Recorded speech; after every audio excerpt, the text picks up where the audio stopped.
اعوذ باللہ من الشیطان الرجیم، بسم اللہ الرحمن الرحیم۔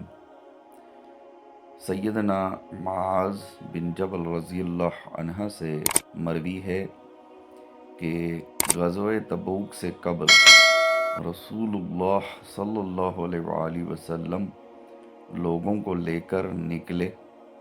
جب صبح ہوئی تو نماز فجر پڑھائی اور لوگ پھر سوار ہوئے اور چل پڑے۔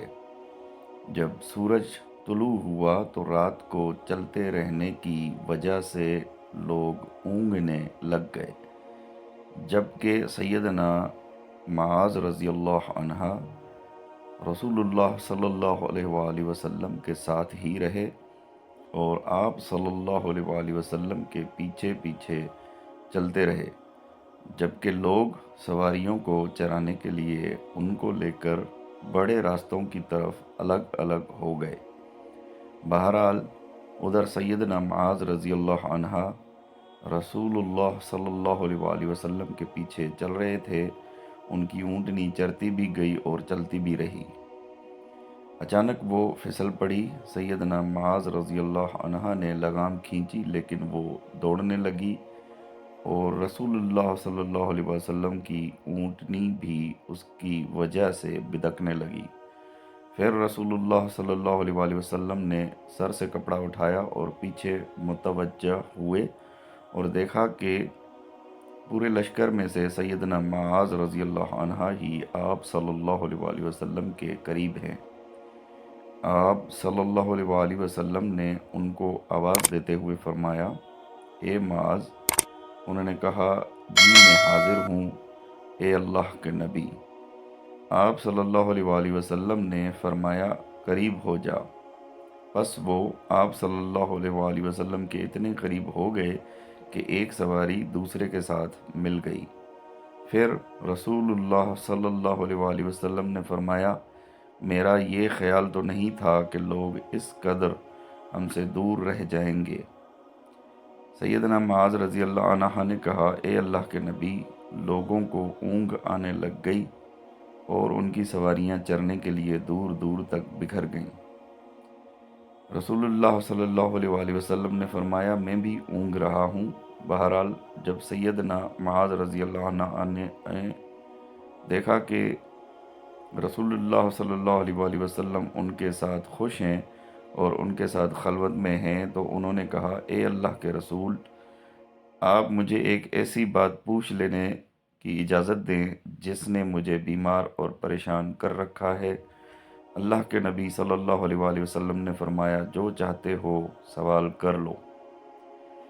انہوں نے کہا، اے اللہ کے نبی، آپ مجھے ایسا عمل بتا دیں کہ جو مجھے جنت میں داخل کر دے۔ میں آپ سے اس کے علاوہ کسی اور چیز کے بارے سوال نہیں کرتا۔ آپ صلی اللہ علیہ وآلہ وسلم نے فرمایا، واہ واہ، تم نے بڑے عمل کے بارے میں سوال کر دیا ہے۔ تم نے تو بڑے عمل کے بارے میں سوال کر دیا ہے۔ آپ صلی اللہ علیہ وآلہ وسلم نے 3 دفعہ یہ جملہ دہرایا اور پھر فرمایا، لیکن یہ عمل اس آدمی کے لیے آسان ہے جس کے ساتھ اللہ تعالیٰ بھلائی کا ارادہ کر لے۔ پھر آپ صلی اللہ علیہ وآلہ وسلم نے مزید کوئی بات بیان نہ کی، البتہ انہی کے الفاظ کو 3 دفعہ دہرایا تاکہ سیدنا معاذ رضی اللہ عنہ اس کو اچھی طرح یاد کر لیں۔ پھر آپ صلی اللہ علیہ وآلہ وسلم نے فرمایا، وہ عمل یہ ہے کہ تم اللہ تعالیٰ اور آخرت کے دن پر ایمان لاؤ، نماز قائم کرو، صرف اللہ تعالیٰ کی عبادت کرو اور اس کے ساتھ کسی چیز کو شریک نہ ٹھہراؤ، اور پھر تم اس سلسلے کو جاری رکھو یہاں تک کہ اسی پر وفات پا جاؤ۔ انہوں نے آگے سے کہا، اے اللہ کے نبی، یہ بات دوبارہ ارشاد فرماؤ۔ آپ صلی اللہ علیہ وسلم نے 3 دفعہ دہرا دی۔ پھر اللہ کے نبی صلی اللہ علیہ وآلہ وسلم نے فرمایا، اے معاذ، اگر تم چاہتے ہو تو میں اس دین کی اصل اور اس کی کوہان کی چوٹی کی وضاحت کر دیتا ہوں۔ سیدنا معاذ رضی اللہ عنہ نے کہا، کیوں نہیں اے اللہ کے نبی، میرے ماں باپ آپ پر قربان ہوں، آپ مجھے بیان کریں۔ آپ صلی اللہ علیہ وآلہ وسلم نے فرمایا، اس دین کی اصل یہ ہے کہ تم یہ گواہی دو کہ اللہ تعالیٰ ہی معبود برحق ہے، وہ اکیلا ہے، اس کا کوئی شریک نہیں، اور یہ کہ حضرت محمد صلی اللہ علیہ وآلہ وسلم اس کے بندے اور رسول ہیں۔ اور اس دین کا سہارا اور ستون یہ ہے کہ نماز قائم کی جائے اور زکوٰۃ ادا کی جائے، اور اس کی کوہان کی چوٹی جہاد فی سبیل اللہ ہے۔ مجھے تو یہ حکم دیا گیا ہے کہ میں اس وقت تک لوگوں سے قتال کروں جب تک کہ اس طرح نہ ہو جائے کہ وہ نماز قائم کریں، زکوٰۃ ادا کریں اور یہ شہادت دیں کہ اللہ تعالیٰ ہی معبود برحق ہے، وہ یکتا و یگانہ ہے، اس کا کوئی شریک نہیں، اور محمد صلی اللہ علیہ وآلہ وسلم اس کے بندے اور رسول ہیں۔ جب لوگ یہ امور سر انجام دیں گے تو وہ خود بھی بچ جائیں گے اور اپنے خونوں اور مالوں کو بھی بچا لیں گے، مگر ان کے حق کے ساتھ، اور ان کا حساب اللہ تعالیٰ پر ہوگا۔